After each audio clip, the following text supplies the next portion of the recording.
Hello guys, good evening. Welcome back to my channel. This is Anu.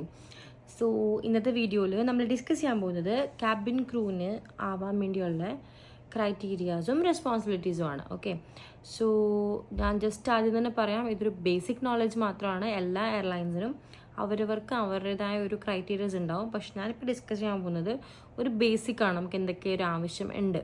Okay, so first കാര്യം തന്നെ ഞാൻ പറയാം. ഞാൻ ജസ്റ്റ് ഒരു നോട്ട്സ് പ്രിപ്പയർ ചെയ്തിട്ടുണ്ട്. ഓക്കെ, നമ്മളൊരു പോയിന്റ് ആയിട്ട്. So that it is easy to explain to you guys. So age പറയുകയാണെങ്കിൽ 18 മുതൽ 27 ഏജ് വരുന്നത്. പക്ഷേ ഞാൻ നേരത്തെ പറഞ്ഞ പോലെ ഓരോ ചിലർ 18 മുതൽ 23 വരെ ഹയർ ചെയ്യും, ചിലർ 19 മുതൽ 25 വരെയുള്ളവരെ ഹയർ ചെയ്യും. സോ ചിലർ യൂഷ്വലി നമ്മൾ പറയും 27 വരെയുള്ളവരെ ഹയർ, എക്സ്പീരിയൻസ് ഉള്ളവരെയൊക്കെ ഹയർ ചെയ്യും. സോ അതിനകത്തൊരു കോമൺ ക്വസ്റ്റ്യൻ വരുന്നത് 18 വയസ്സാവാൻ 2 മാസമേ ഉള്ളൂ, 17.5 അങ്ങനെ ഒരു ഏജ് ആണെങ്കിൽ അപ്ലൈ ചെയ്യുന്ന പ്രശ്നമുണ്ടോ? ഒരു പ്രശ്നമില്ല, നമുക്ക് അപ്ലൈ ചെയ്ത് നോക്കാം. നമ്മൾ ഇത് ഹയറിങ് വന്ന് കംപ്ലീറ്റ് ആകുമ്പോഴത്തേക്ക് 18 ആവുകയാണെങ്കിലും കുഴപ്പമൊന്നുമില്ല, നമുക്ക് അപ്ലൈ ചെയ്യാം. പിന്നെ വരുന്നൊരു കോമൺ ക്വസ്റ്റ്യൻ ആണ് 27 അബവ്. 27 അബവ് ഞാൻ പറയുമ്പോൾ നമുക്കൊന്ന് 27.5 അങ്ങനെ 27 വയസ്സ് കഴിഞ്ഞ് 5 മാസം 6 മാസം അങ്ങനെയൊക്കെ ആണെങ്കിൽ പ്രശ്നമൊന്നുമില്ല.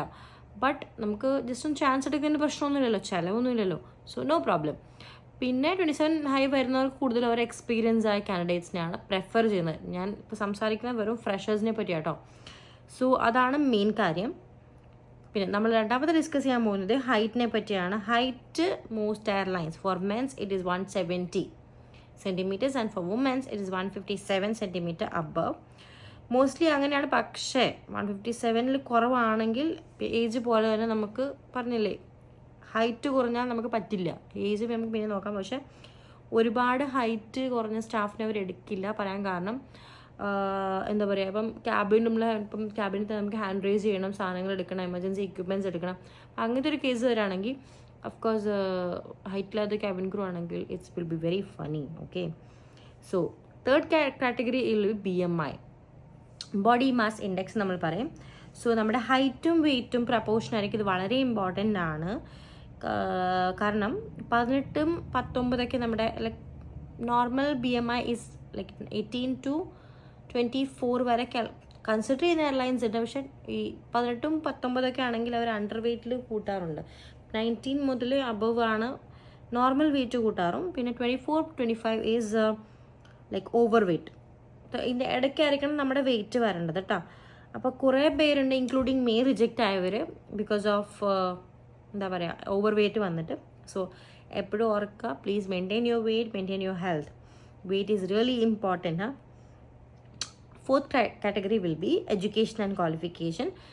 അപ്പം ഫസ്റ്റ് തിങ്, ക്വാളിഫിക്കേഷൻ നമുക്ക് ഈ ഒരു ജോബിന് ഒരുപാടൊന്നും വേണ്ട. അതാണ് ഏറ്റവും വലിയ കാര്യം.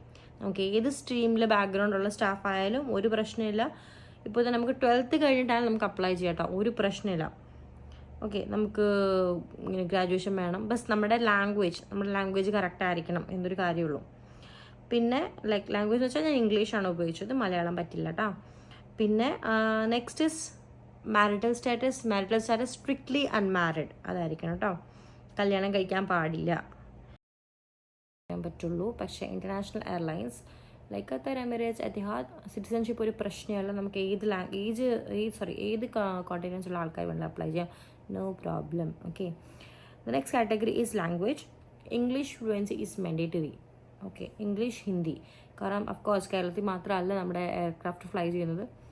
എയർലൈൻ ഫ്ലൈ ചെയ്യുന്നത് നോർത്ത് ഇന്ത്യയിലും പോകുന്നുണ്ട്. So of course Hindi English mandatory ആണ്.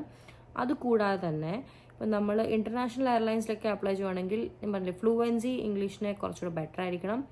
ആൻഡ് തേർഡ് തിങ്, നമ്മുടെ എപ്പോഴും ഒരു കോമൺ ക്വസ്റ്റ്യൻ വരുന്നതാണ്, ഈ ഫോറിൻ ലാംഗ്വേജ് അറിയണം എന്നൊരു നിർബന്ധം ഉണ്ടോയെന്ന്. അങ്ങനെ ഒരു നിർബന്ധമില്ല. പിന്നെ നമുക്ക് അറിയാമെങ്കിൽ it's an add advantage. Selection ക്രൈറ്റീരിയയിൽ ഒരു 4-5 ലാംഗ്വേജ് അറിയുന്ന സ്റ്റാഫ് ആണെങ്കിൽ അല്ലെങ്കിൽ കാൻഡിഡേറ്റ് ആണെങ്കിൽ സോ അഫ്കോഴ്സ് നമ്മൾ അവരുടെ കൺസിഡറേഷൻ എടുക്കും അവർ. സോ ഡോണ്ട് വറി അബൌട്ട്, അതിനെപ്പറ്റി സ്ട്രെസ് ചെയ്യേണ്ട ആവശ്യമൊന്നുമില്ല, മാൻഡേറ്ററി അല്ല. ഓക്കെ, പിന്നെ നെക്സ്റ്റ് പോയിന്റ് പറയുന്നത് മാൻഡേറ്ററി ഡോക്യുമെൻറ്റ്സ് എന്തൊക്കെയാണ് നമ്മളിത് അപ്ലൈ ചെയ്യുമ്പോൾ. PAN card, Aadhaar. പിന്നെ of course like Air India Express, Air India അങ്ങനെയൊക്കെ അപ്ലൈ ചെയ്യുമ്പോൾ നമ്മുടെ ഇൻ്റർനാഷണൽ പോകുന്ന ഒരു എയർലൈനാണ്. സോ പാസ്പോർട്ട്, ഈ 3 കാര്യം. പാസ്പോർട്ട് വിതിൻ 15-20 ഡേയ്സ് നമുക്ക് ചെയ്യാൻ പറ്റും. ഒരു 1,500 2,000 നമുക്ക് പാസ്പോർട്ട് കിട്ടും അപ്ലൈ ചെയ്തിട്ടില്ലെങ്കിൽ. പിന്നെ പാൻ കാർഡ് ആണെങ്കിൽ 15-20 ഡേയ്സിൽ നമുക്ക് അതും കിട്ടും. ജസ്റ്റ് 300 250-300 അത്രേ ആവുള്ളൂ, നമ്മൾ കിട്ടും. So the next part is ഏറ്റവും ഇമ്പോർട്ടൻ്റ് ആയ കാര്യം ഞാൻ പറയുവാണെങ്കിൽ നമ്മുടെ കമ്മ്യൂണിക്കേഷൻ സ്കിൽസും ഇൻ്റർപേഴ്സണൽ സ്കിൽസും ലൈക്ക് ബെസ്റ്റ് ആയിരിക്കണം. നമ്മളെങ്ങനെയാണ് ഒരാളോട് ഇടപെടുന്നത്, നമ്മുടെ ബോഡി ലാംഗ്വേജ് എങ്ങനെയാണ്, അത് നല്ല അടിപൊളി രീതിയിലായിരിക്കണം, പ്രസൻറ്റബിൾ രീതിയിലായിരിക്കണം. സോ അതൊരു ഇമ്പോർട്ടൻറ്റ് കാര്യമാണ്. പിന്നെ കമ്മ്യൂണിക്കേഷൻ സ്കിൽസ് വേണം. നമ്മുടെ പറഞ്ഞില്ലേ ഓൾക്കോ സംസാരം, നമ്മുടെ ലാംഗ്വേജ് എങ്ങനെയാണ്, അതൊക്കെ അവർ കൺസിഡർ ചെയ്യുന്നതായിരിക്കും. പിന്നെ നെക്സ്റ്റ് ക്രൈറ്റീരിയസ് ക്ലിയർ കോംപ്ലക്ഷൻ. ഒരുപാട് പേര് ഡൗട്ട് ആട്ടോ, ഇപ്പം നമ്മൾ ഫെയർ അല്ല, നമുക്ക് നിറം കുറവാണ്, നമ്മൾ ഡാർക്കാണ്, നമുക്ക് ക്യാബിൻ ക്രൂ അപ്ലൈ ചെയ്യാൻ പറ്റുമോ? The answer is very big no. ഒരു പ്രശ്നമില്ല, നമുക്ക് അപ്ലൈ ചെയ്യാം. നിറം നോക്കിയല്ല അവരെടുക്കുക, നമ്മുടെ സ്കിൻ ക്ലിയർ ആയിരിക്കണം എന്നൊരു കൺസിഡറേഷൻ മാത്രമുള്ള പിമ്പിൾസും സ്കാർസും ഒന്നും പാടില്ല. ആ ഒരു ക്ലിയർ കോംപ്ലക്ഷൻ ആയിരിക്കണം എന്ന് മാത്രമേ പറയുള്ളൂ. നമ്മൾ ഏത് വെബ്സൈറ്റ് നമ്മൾ ഓപ്പൺ ചെയ്താലും ക്ലിയർ കോംപ്ലക്ഷൻ എന്ന് മാത്രമേ അതിനകത്ത് പറയുന്നുള്ളൂ. ഫെയർനെസ് കൺസിഡർ ചെയ്യുന്നില്ല. പിന്നെ നമ്മുടെ ഗുഡ് ഐസൈറ്റ്. ഇപ്പം ഗുഡ് ഐസൈറ്റ് നമ്മൾ പ്രോപ്പർലി കാണണം, വിഷൻ കറക്റ്റ് ആയിരിക്കണം. 6/6 ഐസൈറ്റ് ഒന്നും പറയുന്നില്ല. കണ്ണാടി ലൈക്ക് ചെറിയ പവറൊക്കെ ആണെങ്കിൽ നമുക്ക് ലെൻസ് വെച്ചൊക്കെ കറക്റ്റ് ചെയ്യാം, ഒരു പ്രശ്നവും ഇല്ല അതിൽ. Next the last point, scar, mark, tattoos. ഇങ്ങനെ എന്തെങ്കിലും ഉണ്ടെങ്കിൽ നമുക്ക് സെലക്ഷൻ കിട്ടത്തില്ല. എന്തെങ്കിലും ഉണ്ടെങ്കിൽ അതിനെ ട്രീറ്റ് ചെയ്യുക. പിമ്പിൾസ് അങ്ങനെ എന്തെങ്കിലും സ്കാർ വേണ്ടിട്ടുണ്ടെങ്കിൽ ട്രീറ്റ് ചെയ്യുക. പിന്നെ ടാറ്റൂസ് ഞാൻ പറഞ്ഞു, ടാറ്റൂസ് സ്ട്രിക്ട്ലി നോ ആണ്. പിന്നെ ഈവൻ ഇഫ് വിസിബിൾ പാർട്ട്, ചില എയർലൈൻസ് ഈവൻ ഇഫ് വിസിബിൾ പാർട്ടിലല്ലെങ്കിൽ എടുക്കും. പക്ഷെ ചില എയർലൈൻസിൽ വിസിബിൾ പാർട്ടിലല്ല എന്ന് പറഞ്ഞാലും അവർ കൺസിഡർ ചെയ്യില്ല. So don't take risk, avoid tattoos, that's what I suggest. പിന്നെ ഫേസും പിന്നെ നമ്മുടെ വിസിബിൾ പോർഷനിലൊന്നും ടാറ്റൂസ് സ്കാർസ് ഒന്നും പാടില്ല. എപ്പോഴും നമുക്കൊരു സെക്ഷൻ തന്നെ ഉണ്ട്, നമ്മളിതിന് അതിൻ്റെ വരുന്ന മുമ്പ് ഗ്രൂമിങ് നമ്മുടെ സ്ലീവ് താഴെ മുതൽ ഇങ്ങോട്ട് നോക്കുന്നതായിരിക്കും, നമ്മുടെ ക്ലിയർ മാർക്സ് എന്തെങ്കിലും ഉണ്ടോ എന്നൊക്കെ. അപ്പോൾ ഇതൊക്കെയാണ് ഞാൻ പറഞ്ഞു വരുന്ന മെയിൻ ക്രൈറ്റീരിയാസ്. പിന്നെ നമ്മൾ എപ്പോഴും ജോബിന് അപ്ലൈ ചെയ്യുമ്പോൾ നമ്മൾ ഇത് എയർലൈനാണോ അപ്ലൈ ചെയ്യുന്നത്, അവരുടെ സൈറ്റിലൊന്ന് ഗോ ത്രൂ ചെയ്ത് നോക്കുക, എന്തൊക്കെയാണ് അവർ ചോദിക്കുന്നത്, എങ്ങനെയൊക്കെയാണ് വരേണ്ടത് എന്നൊക്കെയുള്ള കാര്യം അതിനകത്ത് എഴുതിയിട്ടുണ്ടാവും. സോ അത് നോക്കണം എന്തായാലും. കാരണം ഇത് ജസ്റ്റ് ഒരു കോമൺ ആയിട്ട് ഞാൻ പറഞ്ഞൊരു കാര്യങ്ങളാണ്. ജസ്റ്റ് നമുക്കത് ഫോളോ ചെയ്യാവുന്ന ഒരു 90% it's true, 10% it depends on the airline, എന്തൊക്കെയാണ് അവരുടെ ക്രൈറ്റീരിയ. സോ ഇന്നത്തെ വീഡിയോയിൽ നമ്മൾ ഡിസ്കസ് ചെയ്തത് ഇത്രയും കാര്യങ്ങളാണ്. സോ വീഡിയോ ഇഷ്ടപ്പെടുകയാണെങ്കിൽ ലൈക്ക് ചെയ്യുക, സബ്സ്ക്രൈബ് ചെയ്യുക, ഷെയർ ചെയ്യുക. ക്യാബിൻ ക്രൂ ആവാൻ താല്പര്യമുള്ളവരായിട്ട് ഷെയർ ചെയ്യുക. എന്തെങ്കിലും ഡൗട്ട്സ് ഉണ്ടെങ്കിൽ കമൻറ്റ് ചെയ്താൽ മതി, നമ്മൾ റിപ്ലൈ ചെയ്യുന്നതായിരിക്കും. Thank you so much for watching. By.